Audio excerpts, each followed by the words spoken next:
Hello, and welcome back to the world of Wysteria. We will now continue chapter 41 with part 3.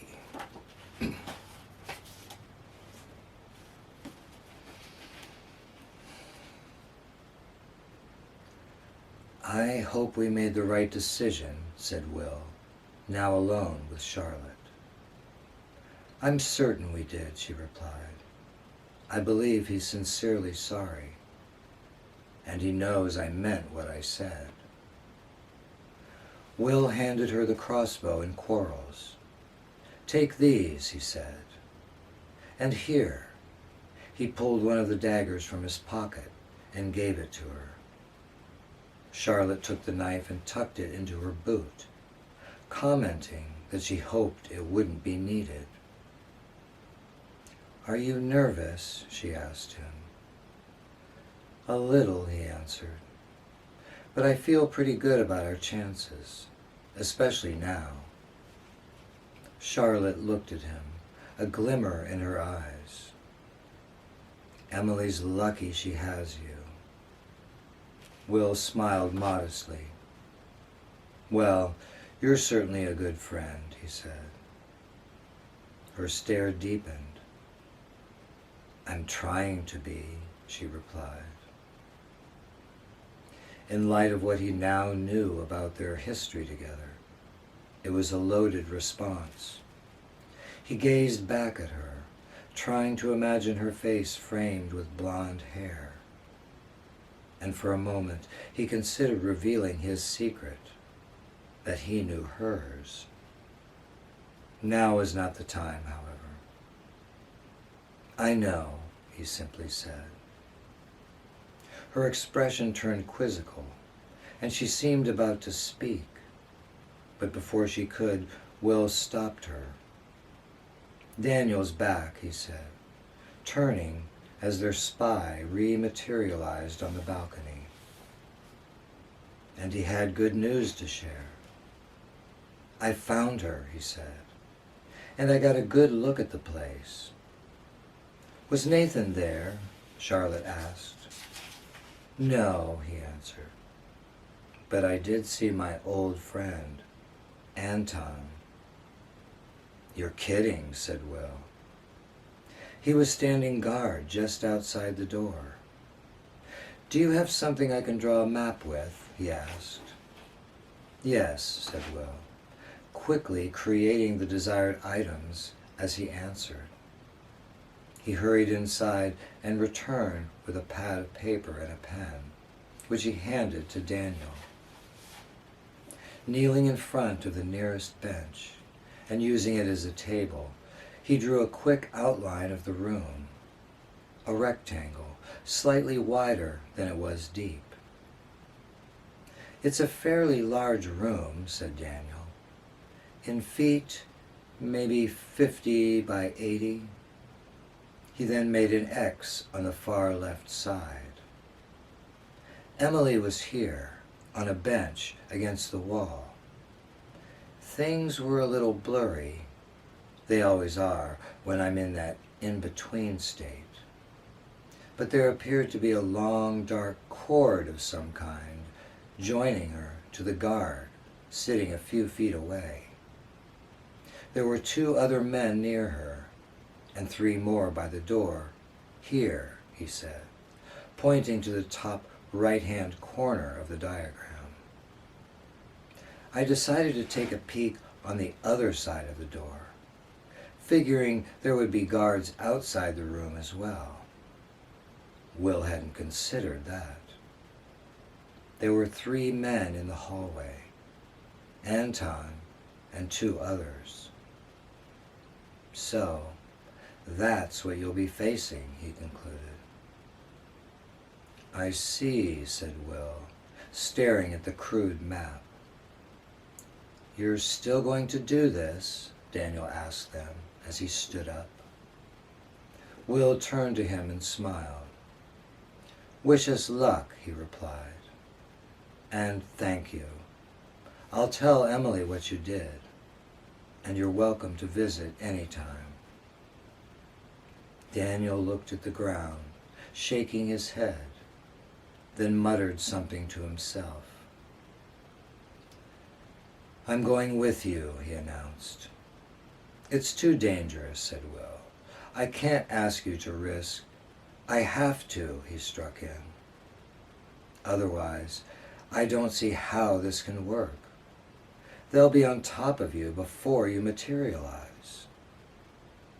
"If that's true, how would you going with us make any difference?" Charlotte asked. "You'd just be one more casualty." "I may not be much help in the fight," he admitted, "but I can get you in more quietly." "How?" Will asked. "First of all," Daniel explained, "if you jump in, using Emily as your beacon, you'll end up right next to her, in the open, within easy reach of the guards positioned there. You'll be at their mercy, utterly helpless, until your body's completely formed. The others will see you, sound the alarm, and pile on." Will's heart sunk. "I guess we were hoping they'd be surprised and wouldn't react fast enough," said Charlotte. "It's possible," he replied. "But with 3 of them there, that close, it seems unlikely. Even if you were able to veer off at the last minute and land in the middle of the room, one of them is bound to spot you immediately. How fast can you two make the transformation?" "Probably not fast enough," she said. "Neither one of us can quick step." Will wasn't familiar with the term, but he gathered it referred to the skill possessed by the 2 men who'd suddenly appeared and grabbed Charlotte in the square. The ability to pop into and out of the dark instantly. "Then what are you suggesting?" Will asked him. Daniel drew their attention to the diagram of the room. "There's another door set in the small recess in the middle of this wall," he said, placing his finger on the bottom line of the rectangle. "The alcove is only about 2 feet deep, but the way the room is lit, it's enough to create a shadow in the corner. If we land there, the mist probably wouldn't be noticed. And," he continued, "I should be able to help you solidify quicker." "How's that?" asked Charlotte. "When you hold yourself in the twilight, your mind forms in the world, but your body doesn't," he said. "The body wants to join the mind, and the world pulls at it. That's why I can't stay there very long. However, if you slip or suddenly stop resisting, your body jumps in very quickly." "But we can't do that," she pointed out. "I can, though," he said. "If I lead you in, I can try to hold you back with me. It may not make much difference, but the faster we can solidify, the better. Whether it works or not, at least I can make sure we land in the shadows." Everything he said made sense. It seemed foolish not to accept his help. Unless this was all a scheme to lead them, literally by the hand, into a trap. "What do you think?" said Will, turning to Charlotte. "I think we really don't have a choice," she said. Will looked down at the map. "You would have a clear shot at any of them from there," he noted. "Yes, she would," said Daniel. "You might be able to eliminate one of them even before they noticed us." What Charlotte said was true. They had no other choice. "Then that's the plan," said Will. So, how do you want to time this? She asked. As soon as we land, I'll make straight for Emily, he said. I'll try to cut through the guards and sever the rope, then grab her and jump back to Wysteria. I'd like you to focus on the other bunch, near the door.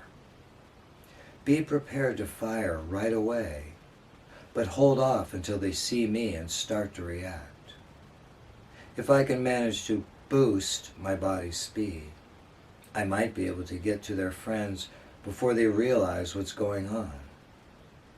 You only have 3 bolts, so try to make them count.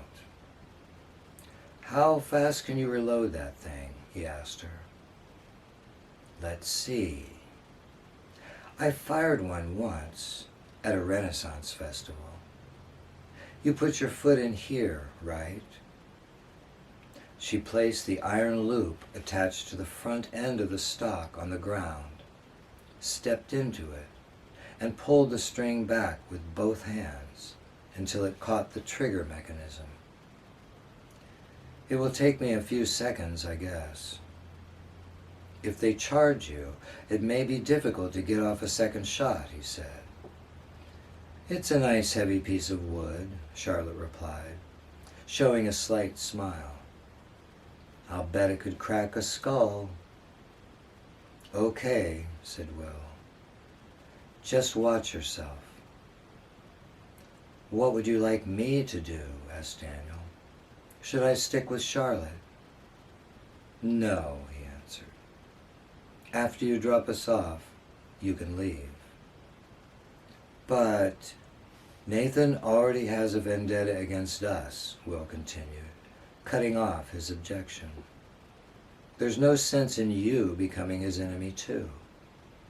We've seen what happens when he decides to target someone for revenge. He doesn't need to find out you played a role in this. I'll take my chances with Nathan, he replied. I wouldn't feel right about abandoning you in that dungeon. That's noble of you, said Will. But your presence there might only complicate things. We can't let this become a drawn-out battle. We have to move fast. And if you get tangled up in the fight, you could end up becoming another hostage, and we couldn't just leave you behind. Daniel still seemed unconvinced. There's got to be something I could do that wouldn't risk fouling your plans. Since Daniel seemed determined to help, Will proposed that he drop them off, then retreat into the twilight. From there, he could keep an eye on them and intervene only if it became necessary. Daniel reluctantly agreed. Good, said Will. Then I suppose... Charlotte then spoke up. Before we leave, why don't we make sure Nathan hasn't returned, she said. Emily mentioned he comes and goes. Yes, it seemed a prudent idea. Why don't you jump in quickly and check, he said to Daniel. Charlotte loaded the crossbow, tucked the other 2 quarrels in her belt, and moved close to Will. This won't take long, Daniel told them. Be ready. If nothing significant has changed, I'll just grab your hands and we'll take off. Will hasn't been there before, said Emily. Is there anything he should focus on? No, he said. I suppose you can concentrate on his world, but not on a specific location. Between the 2 of us, it shouldn't be a problem to pull him along. Just let me do the steering. So, are we all set? He asked. After a quick glance at each other, Will and Charlotte both nodded. Okay then, he said. I'll be right back. It seemed much longer to Will as he waited, steeling his mind for the impending assault. But within seconds, Daniel reappeared. "All clear," he announced, taking their hands. "Let's bring her home," said Will. Then, following a reminder from Daniel to hang on tight, they fell into the void together.